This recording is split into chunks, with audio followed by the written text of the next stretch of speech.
En manchette aujourd'hui, une question pour nos jeunes. Votre boss est-il le meilleur? Bonjour à tous et bienvenue à votre bulletin d'information sur les ondes de CTRB, votre télévision locale et régionale. Aujourd'hui, le 9 février. Donc, on en reparlera tantôt. On a une question à poser aux jeunes. Votre boss est-il le meilleur? La suite de cette histoire tantôt. On débute par une nouvelle touchant la ville de Berthierville. C'est tiré d'un résumé que le maire Dominique Perrault nous a fait de la dernière séance du conseil municipal. Le sujet qu'on aborde, c'est que la ville invite les organismes à but non lucratif à participer aux festivités du 350e anniversaire de la ville. On écoute un extrait de l'entrevue que nous a accordé le maire Perrault concernant ce sujet.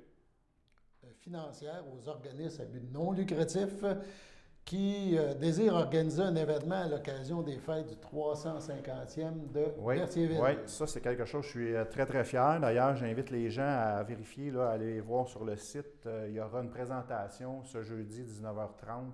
Évidemment, ça se fait par Zoom. On aurait voulu le faire avec un grand public qui est dans une salle, mais on ne peut pas le faire.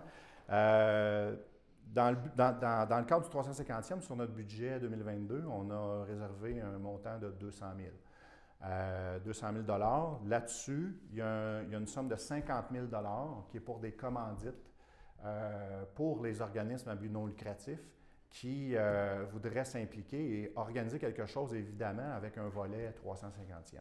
Donc, il y a toute une grille à compléter. Évidemment, ça peut être quelque chose de local, très local, qui rassemble les gens de Berthier. Ça peut être quelque chose de plus régional, plus provincial. Donc, chaque organisme, on fait la présentation aux organismes. Les gens sont invités à aller s'inscrire pour voir la présentation. Il y aura une présentation, évidemment, il y aura mon mot de présentation. Il y aura la directrice générale, Mme Dupois, qui va faire, disons, elle va présenter le cadre financier de ça. Et il y aura aussi Mme Marie Gauvreau-Leblanc, notre directrice des loisirs, qui va expliquer peut-être plus en détail. Puis ce qui est important là-dedans, là, j'ai parlé d'un montant de 200 000, puis j'en profite parce que ça faisait partie du budget. On n'a pas eu l'occasion d'en parler. Le 200 000, évidemment, il reste 150 000, mais je veux juste rassurer les gens. On ne veut pas que ce soit de l'argent pour faire juste un gros party. Il y aura des choses qui vont rester, qui vont être symboliques. Entre autres, il y a des montants qui vont être mis sur certains parcs, aménagements, avec peut-être donner un petit peu un volet spécial à différents parcs, de l'affichage.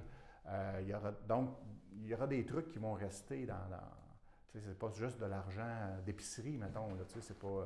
Qu'au lendemain des événements, c'est fini. Non, il y a des choses. Il va en avoir pour regrouper les gens. Et d'ailleurs, mettre de l'action dans Berthierville. Oui, et d'ailleurs, c'est que pourquoi on fait appel, c'est parce qu'on veut vraiment que tout le monde soit impliqué. C'est pour ça qu'on fait appel aux organismes à but non lucratif. On veut les impliquer, on veut qu'ils s'entraident entre eux. Puis moi, dans ma campagne électorale, j'ai parlé de se rassembler. C'était le premier volet de mon projet. Puis le 350e, c'est le moment idéal pour ça. Dans votre vision, la ville doit être un rassembleur. Oui. Doit rassembler, oui. Pas nécessairement l'organisateur. Pas nécessairement celui qui dit c'est comme ça qu'on va s'organiser. Vous comprenez? C'est un petit peu de la délégation. Puis, bien, chaque projet, écoutez, ça peut... Je verrai les montants, mais il y a des montants, des organismes qui vont s'impliquer. Plus les critères, plus l'événement sera rassembleur, plus il sera visible aussi, bien, je pense que les sommes sont importantes. C'est un petit document comme ça qui est imprimé justement à partir du site. Oui, il est disponible sur le site. C'est ça. Effectivement. Puis, les gens qui ont une idée ou qui veulent faire de quoi, bien, ils ont juste à s'inscrire pour la rencontre. Oui, c'est tout simplement par curiosité, si vous voulez voir qu'est-ce qu'il y en a. On rappelle que nous sommes en pleine semaine du développement international. On a débuté hier une rencontre avec Laura Vergara, qui est représentante ou porte-parole dans ce dossier-là pour le Crédil. On écoute la suite de l'entrevue qu'elle nous donne. C'est ça, on en parle maintenant d'une autre façon, c'est de participer à des stages. Tu me disais que c'était plus difficile quand vous faites du yo-yo. Là. Vous partez, vous arrêtez, vous recommencez, mais c'est une des possibilités aussi de s'implication au niveau des stages. Oui, présentement, c'est sûr qu'on n'en voit pas des gens, mais le travail les travaux continuent toujours. Même c'est ça, pendant la pandémie, on a continué à soutenir les populations qu'on soutient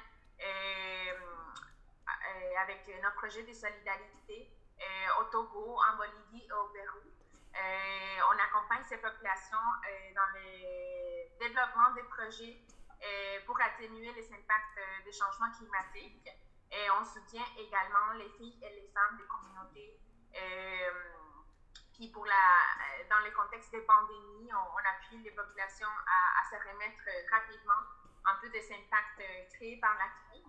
Fait que c'est ça, on a travaillé très fort avec nos partenaires qui, par exemple, au Togo, l'ONG avec laquelle on collabore à concentrer ses actions à l'appui des groupes de femmes pour qu'elles puissent démarrer leurs activités économiques auprès des petits producteurs et productrices locaux. Puis c'est à peu près, on a eu 2300 personnes qui ont été directement bénéficiées par les actions du crédit à l'international, au Togo au moins. Mais c'est ça, on travaille présentement à développer un peu plus les projets avec les communautés pour éventuellement avoir l'opportunité d'envoyer des personnes jeunes et adultes à nous soutenir dans ces projets-là sur place. C'est ça, on attend juste que le gouvernement fédéral puisse nous donner la permission d'envoyer des gens à l'étranger en toute sécurité. Puis à ce moment-là, c'est sûr qu'on va partager l'information parce que maintenant, on peut même avoir des personnes un peu plus âgées dans nos projets. Jusqu'au 18 février, le concours Mon Boss, c'est le meilleur revient pour une deuxième année consécutive partout sur le territoire de la Naudière. C'est une initiative du Comité régional pour la valorisation de l'éducation, le CREVAL. On écoute Danae Bibeau, agent de projet au CREVAL, nous parler de ce concours. Programme Oser Jeunes du CREVAL. Bonjour Danae, merci d'être chez nous. Et c'est la semaine de la persévérance scolaire. Cette semaine, on va rencontrer la grande patronne, Mme Picard, mais toi, tu viens nous parler de Oser Jeunes et c'est associé au CREVAL depuis quelques années, là. Oui, en fait, le CREVAL a décidé de créer le programme Oser Jeunes en 2006. Donc, on a fêté nos 15 ans l'année passée. Un programme qui est vraiment destiné aux entreprises, donc le milieu des affaires qui gravite autour des employés étudiants. Donc, c'est un programme via une certification. Et cette certification-là, c'est qu'on demande aux employeurs d'être un bon patron pour les jeunes, pour qu'ils puissent continuer leur étude tout en travaillant. C'est un petit peu ça l'objectif, hein? C'est exactement ça, en fait, une certification aussi de reconnaissance. Nous, lorsqu'on offre la certification à une entreprise, c'est de se dire cette entreprise-là est sensibilisée à la réalité des étudiants, comprend l'importance de la réussite éducative, de la diplomation. Donc, nous, on les valorise d'une certaine façon aussi en leur faisant de la promotion, mais on offre des outils, des services et de l'accompagnement à ces entreprises-là qui embauchent des jeunes, qui doivent aussi poser des bons gestes à l'égard de leurs employés étudiants en conciliation avec ce travail, entre autres. OK. Tu me parles de certification, donc vous allez en entreprise rencontrer l'employeur, vous faites une évaluation, on pourrait dire comment ils traitent, c'est quoi les attitudes qu'il y a versus les jeunes, et est-ce que les jeunes aussi ont leur mot à dire par rapport à ça? Bien, en fait, vous avez tout à fait raison par rapport à l'évaluation, parce que du moment où l'entreprise embauche des jeunes, nous, on a des spécialistes en ressources humaines qui vont faire une évaluation directement sur le terrain. Donc, d'environ 45 minutes, une bonne discussion à savoir quels sont les gestes qu'ils posent, est-ce qu'ils sont flexibles au niveau des horaires, est-ce qu'ils font des activités pour les journées de la persévérance scolaire, entre autres. Et oui, il arrive parfois que l'évaluateur va parler à un jeune juste pour voir un peu c'est quoi la dynamique entre l'employé étudiant et son employeur. Et à partir de cette évaluation, il y a 3 niveaux. Donc, ça va de bronze à or. OK. Dans la région, ici, dans la Naudière, on en a beaucoup. On est tous dans le or, on est bon, on n'est pas trop délinquants. Ça varie. En fait, c'est sûr que les niveaux vont varier dépendamment si les gens embauchent des jeunes ou pas, parce qu'il y a un niveau qui est associé aussi simplement à valoriser l'éducation, donc c'est un niveau qui est ruban. Mais au global, là, on en a environ 370 entreprises certifiées et des employeurs hors, on en a 53. Donc c'est quand même un beau chiffre, parce qu'ils deviennent partenaires aussi avec nous pour la promotion du programme. Okay.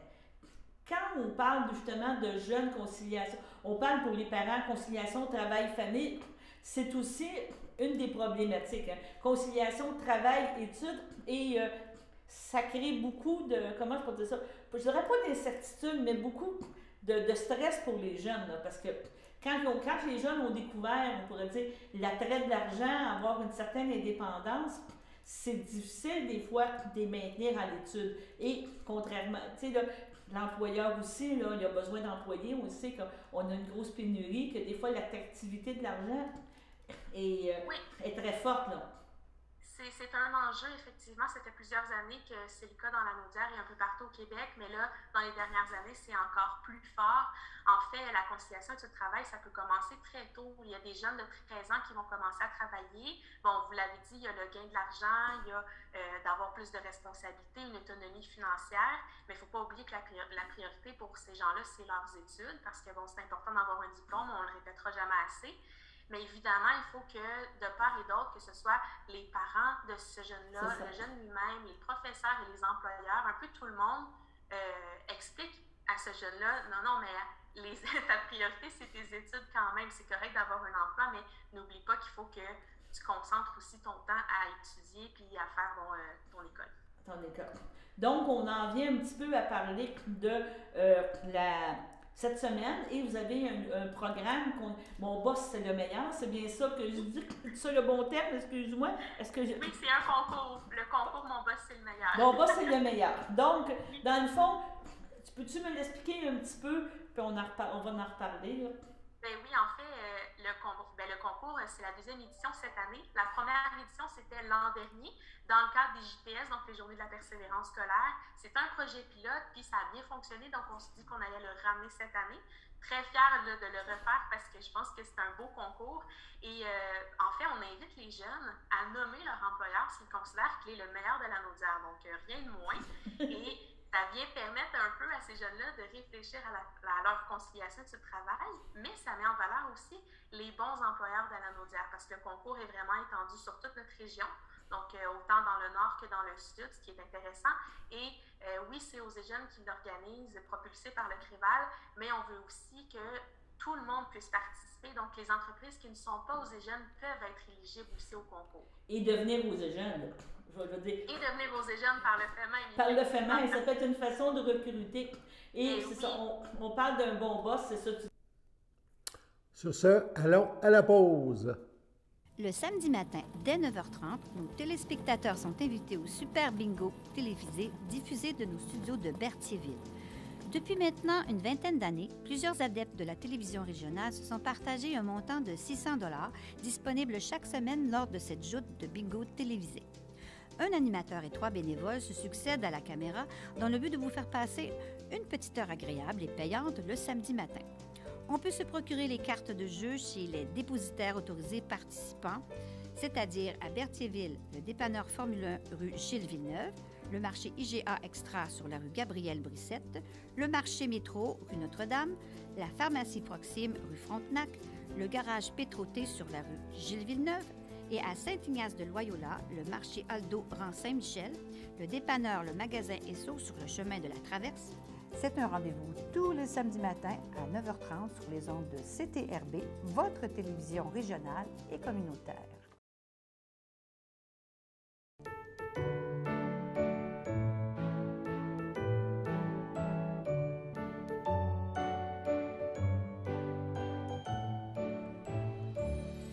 En ce 9 février, la FADOC de l'Île-du-Port souhaite bonne fête à Jasmine Guévremont et les filles d'Isabelle de Berthier souhaitent un heureux anniversaire à Jeannette Gravel. C'est votre anniversaire aujourd'hui, 9 février.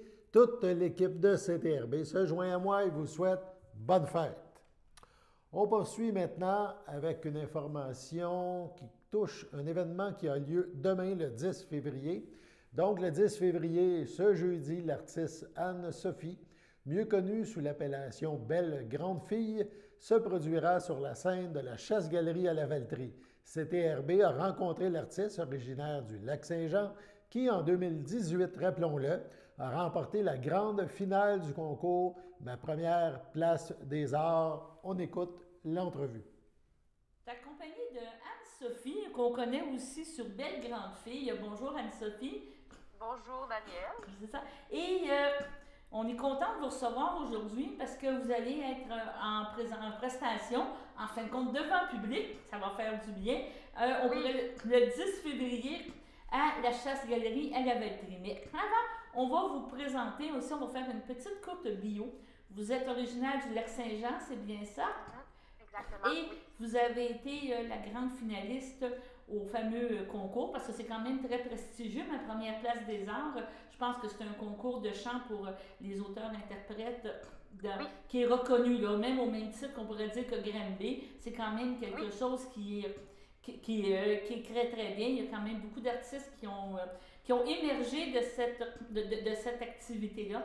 Est-ce que vous pouvez parler de cette expérience-là? Partir du Lac-Saint-Jean, s'en venir à Montréal, c'est pas évident, je pense, malgré qu'on est artiste, là, mais du jour au lendemain, là, décider de partir, d'aller tenter sa chance à la Place des Arts, c'est quand même mythique. Ouais. Là.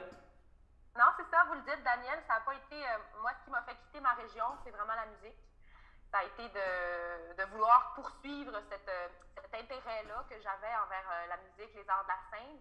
Puis ma première place des arts, c'est cocasse parce que je l'ai fait 2 fois dans ma vie, ce concours-là. Je l'ai fait une fois en 2012, où est-ce que j'ai chanté, j'ai participé comme interprète. Puis je l'ai fait une seconde fois en 2018, fait que 6 ans avaient passé déjà. Puis où est-ce que là, j'avais les compositions là, derrière la cravate, j'avais mes propres compositions à présenter, mon projet Belle Grande Fille. Fait que puis j'ai eu la chance de remporter là, cette année-là, j'ai gagné. C'est mon premier concours avec mes chansons, puis j'ai gagné. J'étais bien contente, c'était un beau coup de pouce. Puis c'était vraiment une belle expérience. On a eu, ce qui est bien avec ma première place des arts, c'est qu'il y a beaucoup de mentorat. Fait que moi, j'ai travaillé avec Éric Goulet, Dany Placard, pour travailler sur mes chansons, travailler l'interprétation scénique aussi, donner des conseils d'écriture. Ça m'a beaucoup aidé dans l'écriture de mes chansons futures, puis en plus de toute la visibilité là, que ça a donné par la suite. Oui, parce qu'il faut dire que, premièrement, je vais dire, peut-être en 2018, il y avait la maturité, il y avait la connaissance du lieu. Là. Veut pas, c'est pas parce qu'on veut en profiter, mais tu arrives en 2012, tu arrives en 2018, tu n'as pas la même attitude, parce que là, tu connais la salle. Je pense que ça se passe à la 5e salle, hein, c'est bien ça? Quand ça a lieu? Oui, la finale est à la 5e salle. Sinon, c'est à la toute petite salle Claude Léveillé là, pour les quarts de finale. Puis tout le travail qui est fait, c'est plus à la salle Claude Léveillé, mais la finale est à la 5e salle. Donc, tu es proche pour connaître la salle. Tu es en proximité avec tout. Mais à la fin, c'est comme c'est un salon. Là. On y va tellement souvent que... Oui, c'est sûr que la maturité, vous l'avez dit, Daniel, j'avais un baccalauréat en musique derrière la cravate aussi. J'ai fait mon bac à l'Université de Montréal. Puis j'ai joué dans beaucoup de groupes aussi, des groupes de folk, des groupes de jazz, plein de types de musique différentes. Donc, mais ses propres chansons, ses chansons à soi, ça reste toujours vraiment vulnérabilisant. Puis c'est vraiment comme donner une partie de soi-même. Fait que ça me gardait fébrile. Mais pour le reste, là, l'expérience de scène, puis la confiance, j'avais une bonne partie de faite. Là.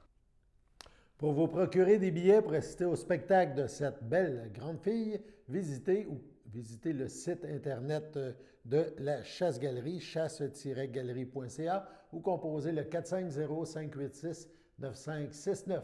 Écoutons maintenant la fin de cette entrevue qu'elle nous a accordée. Est-ce qu'on doute quand on compose? Tu me dis que tu composes tes propres chansons. Est-ce que tu as beau le faire écouter à ton entourage, là, j'imagine le papa, maman, chum, tout ça, oui. Mais quand tu vas aller les présenter, quand tu as à être jugé, quand tu as à les interpréter, est-ce que tu as toujours un petit doute, quelque chose en dedans de toi qui te pose des questions? C'est-tu la même chose? Je pense que la force de ce doute-là diminue avec le temps, mais il est toujours là. Fait que l'intensité du doute, peut-être qu'il y a un genre de lâcher prise ou de laisser aller qui vient avec la confiance, Mais si on parle spécifiquement des concours, ça, c'est vraiment, c'est terrible. C'est des concours, c'est formateur, mais en même temps, c'est incroyable. De comparer des artistes ensemble, puis toute l'espèce de pression que ça met. C'est une bonne école, mais c'est difficile là, à gérer. Je pense peu importe où est-ce qu'on est rendu dans notre carrière, la comparaison, l'espèce de... Comme si c'était toujours... Comme si on hiérarchisait, en fond, dans le fond, les propositions artistiques. C'est toujours difficile, mais oui, le doute reste là. C'est juste que c'est ça, comme je disais, je pense qu'il diminue un petit peu là, avec le temps qui passe. Tu me dis que tu es allé à l'université, donc tu as eu à passer des concours, des tests toujours, à faire des choses. Donc, c'est toujours on a toujours ce stress-là. C'est bon ou pas bon, par étant musicienne moi-même, je peux comprendre que ça peut amener, mais ça peut être aussi ravageur un peu, on pourrait dire. Exactement. C'est ça. Si on n'est pas assez solide dans notre identité artistique, ça peut vraiment venir jouer dans notre tête, là, puis nous déstabiliser assez profondément. Fait qu'il faut comme être... On travaille sur la confiance puis sur l'enracinement. Puis après ça, ben, on est capable d'encaisser ces critiques-là ou ces commentaires-là plus sainement, je pense. Tu viens de me dire que tu as gagné en 2018 avec la première place des arts. Donc, je sais que ce concours-là vient aussi avec de la promotion. Là. Normalement, tu es censé avoir une équipe en arrière. On parle de 2019, 2020, bang! Tout tombe à l'eau. On se retrouvait avec un certain mois de mars en disant il ne se passe plus rien. Comment tu as vécu ça? C'est peut-être la question qui tue, là, mais est-ce que. Ça, 2020, moi, j'ai été chanceuse dans notre malchance collective parce que, à ce point-ci, quand la pandémie est arrivée, moi, j'avais comme terminé j'ai lancé un mini-album en 2019, suivant la victoire, suivant le concours en ma première place des arts. Puis, j'étais rendue dans le cycle album, spectacle, ensuite création, puis on recommence, album, spectacle. Moi, j'étais rendue à création dans mon espèce de cycle. Donc, j'ai eu un 6 mois vide, subitement, complet, pour... j'avais déjà plusieurs chansons là, dans ma besace à chanson, mais là, j'ai vraiment pu travailler avec l'arrangeur de l'album, le réalisateur Marcus Lowry, faire venir je me suis isolée dans ma maison au Lac-Saint-Jean, puis on a fait venir une partie de l'équipe dans la maison, le photographe prendre des photos, le technicien de son, le contrebassiste, tout le monde est venu, puis on a travaillé à réaliser puis à produire le prochain album pendant ce temps mort-là. Donc pour moi, cette pause-là a été bénéfique pour me consacrer plus amplement à l'écriture de Nos Maisons, qui est sortie en 2021. Et je sais que pour d'autres, ça a été... j'ai des amis qui ont lancé des albums en février 2020. Là, tu te fais complètement rabattre ton élan. Là, c'est terrible, mais dans mon cas, ça a été un moindre mal. Allons maintenant à la pause.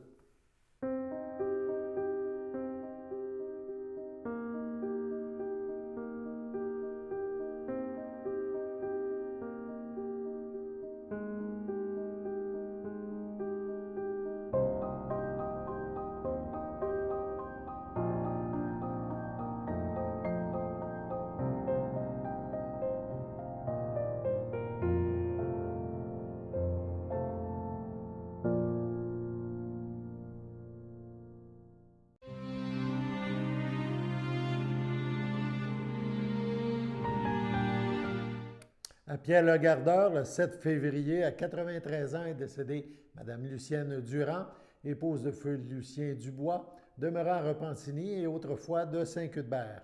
Elle laisse dans le deuil sa fille, Dany Dubois, Yves Bellemare, lui a précédé dernièrement sa fille Ginette Dubois, Réal Lambert, ses petits-enfants Stéphane Lambert, Chantal Desrochers, Danick Lambert, Nelly Généreux, ses arrière-petits-enfants Alexandre, Élodie, Frédéric, Coralie, Marc-Anthony, sa sœur Muriel Durand, feu Jean-Paul Pagé, ainsi que plusieurs autres parents et amis.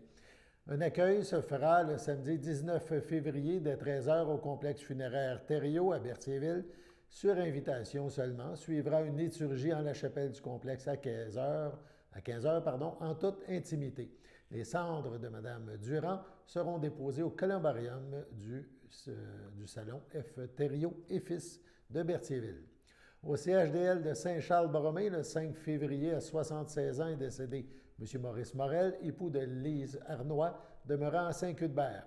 Il laisse dans le deuil, outre son épouse, ses enfants, France Morel, François Lefebvre, Éric Morel, Geneviève Émery, Linda Morel, Martin Desrosiers, sa belle-fille Sylvie Proux, Martin Riel, ses petits-enfants Cynthia Morel, Sébastien Morel de Bellefeuille, Jonathan Morel de Bellefeuille, Joanie Morel, Carl Desrosiers et Mathieu Riel. Ses arrière-petits-enfants Cassandra, Zachary, Ariane, Léo et Elliot. Ses sœurs et son frère Suzanne, feu Régent Majot, Carmen, Francine, feu Alain Rousseau, Ginette, François Lacourcière, René, feu Robert Biron, Gérard Jacinthe Arnois, ainsi que plusieurs autres beaux-frères et belles-sœurs, neveux, nièces, autres parents et amis. Un accueil se fera le dimanche 27 février de 13h, sur invitation seulement, au complexe funéraire Efterio, 741 Notre-Dame à Berthierville. Suivra une liturgie en la chapelle du complexe à 14h en toute intimité. Au CHSLD Parfila Ferland de Saint-Charles-Borromée, le 7 février, à 94 ans, est décédée Mme Gertrude Charbonneau, épouse de feu Roland Godin, fille de feu Elzéar Charbonneau et de feu Laura Laferrière, demeurant Joliette, autrefois de Berthierville. Elle laisse dans le deuil ses nièces et neveux, Marie Guévremont, Yves Péloquin, Louise Guévremont, Yvan Croteau, Diane Guévremont, Mario Héroux, Michel Charbonneau, Lynne Berthiaume, Marie-Lou Charbonneau, Bruno Larouche, Guy Charbonneau, Mariella Gomez-Sanchez et leurs enfants, David, Emmanuel, Marie-Ève, Camille, Léa, Philippe, Jean-Simon et leurs conjoints-conjointes, ainsi que les petites filles de Marie, Billy, Béatrice et Charlotte, ainsi que plusieurs parents et amis. Un accueil se fera le 16 février en l'église Sainte-Geneviève de Berthier. Suivront les funérailles à 11h30. Sur ce, passons à la météo.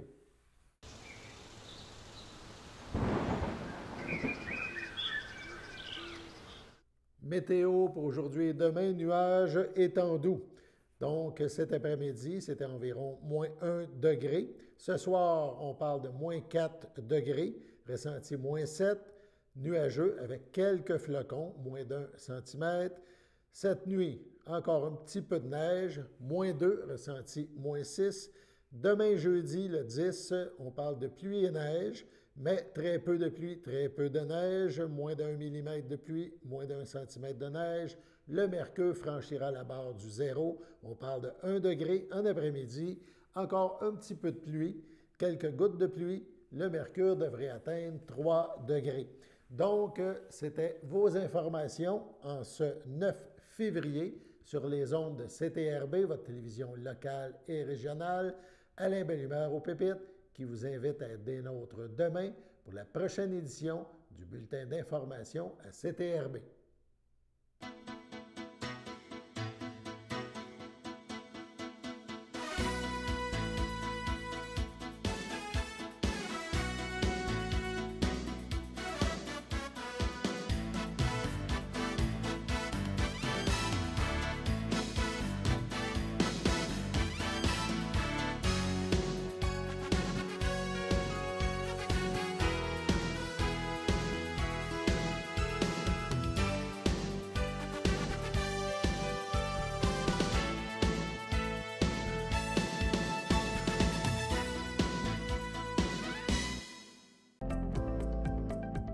Les télévisions communautaires autonomes du Québec, ce sont les télévisions les plus importantes parce qu'elles sont proches de la communauté. On veut encourager des gens qui parlent de ce qui nous intéresse, mais aussi qui participent au développement local. Mais c'est fini le temps là, où on allait lire une affaire qui a été écrite avant hier au bout du monde. Non! Tu veux savoir ce qui se passe chez vous? Bien, ma télé préférée, c'est la télé autonome communautaire. C'est ici que ça se passe.